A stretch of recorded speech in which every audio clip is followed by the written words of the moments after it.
City news Bareilly में आपका स्वागत है। मैं रविंदर सिंह। इस वक्त मैं उत्तर प्रदेश जनपद बरेली में हूँ।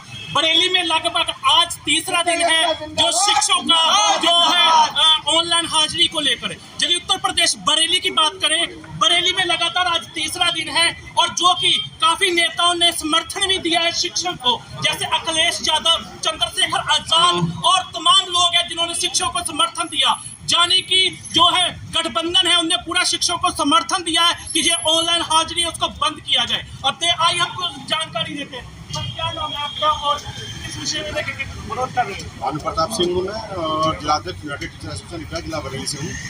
आज जो हमारा धरना प्रदर्शन जो हो रहा है ज्ञापन ये हमारे माननीय मुख्यमंत्री के लिए है, क्योंकि रेजी सब द्वारा एक ऑनलाइन अटेंडेंस का जो एक काला कानून हम इंस्टीट्यूट होगा करता है, उसके हम आज ज्ञापन दे रहे हैं।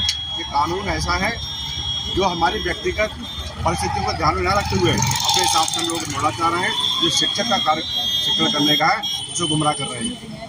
लगभग रोड भी खराब रहते हैं, काफी दिखते हैं, उसको क्या कर? बहुत सी रोडें खराब हैं पहुंचने में।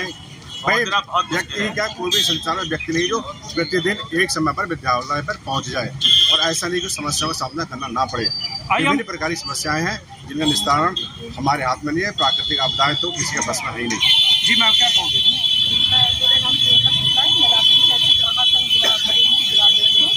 हम आज जा रहे हैं, ज्ञापन कार्यक्रम है ये हमारा। हम माननीय मुख्यमंत्री को संबोधित ज्ञापन दे रहे हैं। हमारी मांग यही है कि आप मूलभूत सुविधाएं हमें उपलब्ध कराएं।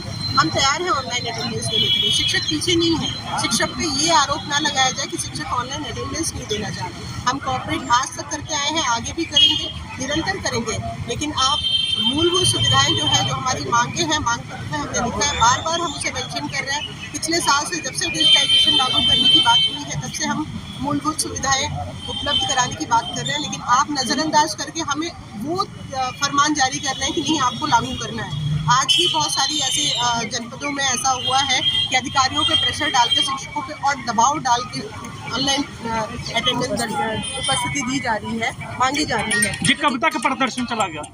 ये अभी हम लोग लोकतांत्रिक तरीके से अभी प्रदर्शन कर रहे हैं, ज्ञापन कार्यक्रम कर रहे हैं, लोकतांत्रिक तरीके से कर रहे हैं। तो इतना दबाव है, यदि माना नहीं जाएगा तो हम विवश हैं कि हम आंदोलन आगे भी जारी रखेंगे। राज्य कर्मचारी का दर्जा मिलना चाहिए, हमारे को मेडिकल अलाउंस मिलना चाहिए, जैसे सारे विभागों के लिए मिलता है।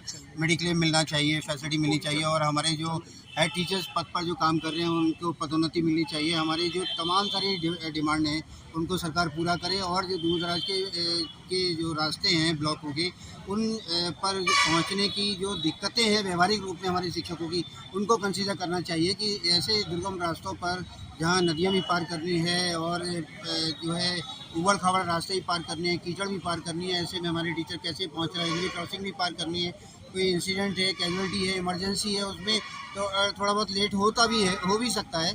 पिछले साल लगातार सरकार और शासन ने हमारे टीचर्स को क्रॉस चेक करा के देख लिया पूरे प्रदेश में।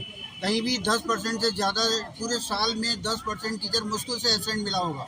पता है एब्सेंट का मतलब जिस समय चेक करने गए तो उस समय टीचर नहीं मिला। 90% टीचर हमारा प्रेजेंट मिला है सरकार को। तो इसका मतलब ये है कि हमारा टीचर चोर तो नहीं है, हमारे काम से भागने वाले लोग तो नहीं है। तो ये ऑनलाइन अटेंडेंस में ही क्या है, ये प्राइवेटाइजेशन जो करना चाह रहे हैं, हम लोग उसका विरोध करेंगे और हम इस तरह की किसी भी टेक्निक को स्वीकार नहीं करेंगे जिससे जो प्राइवेटाइजेशन को बढ़ावा मिले और हमारे को दिक्कतें पैदा हों। अभी पिछले दिनों कई सारी इंसिडेंट हुए हैं इसी ऑनलाइन अटेंडेंस को लेकर। हाथरस में 2 टीचर ऑन रोड एक्सपायर हो गए, पति पत्नी। अभी रामपुर में परसों एक कैजुअल्टी हुई है, वहाँ एक टीचर नदी में जो है डूब गई, वो बेचारी एक्सपायर हो गई। इसी तरह की रोज़ एक्सीडेंट हो रहे हैं, तमाम सारे टीचर्स के फ्रैक्चर एक्सीडेंट हो रहे हैं और तमाम सारे टीचर्स इस दिक्कत से जूझ रहे हैं। और हम लोगों का एक ही मांग है, हम लोग तब तक ऑनलाइन अटेंडेंस स्वीकार नहीं करेंगे और डिजिटलाइजेशन को स्वीकार नहीं करेंगे जब तक सरकार और विभाग हमारी सारे टीचर्स की उन जो इतने सालों से लंबित मांगे हैं उनको जब तक पूरा नहीं कर देते। लगातार आपके धरना जारी है, अभी तक क्या कुछ रिस्पॉन्स मिला? रिस्पॉन्स ये मिल रहा है कि लगातार सरकार जो है शाम को समीक्षा कर रही है, तो वो भी ये टेस्ट कर रहे हैं कि टीचर कब तक नहीं मानेगा। और रोज़ जो अगर पोर्टल का चार्ट उठा कर देखें तो पॉइंट समथिंग परसेंट, मुश्किल से 10% से बिलो पूरे प्रदेश में बिलो 10% अटेंडेंस ज़बरदस्ती करा रहे हैं। तो विभाग बिलो 10% मिल रहा है, यानी कि सरकार पूरी तरीके से विफल है।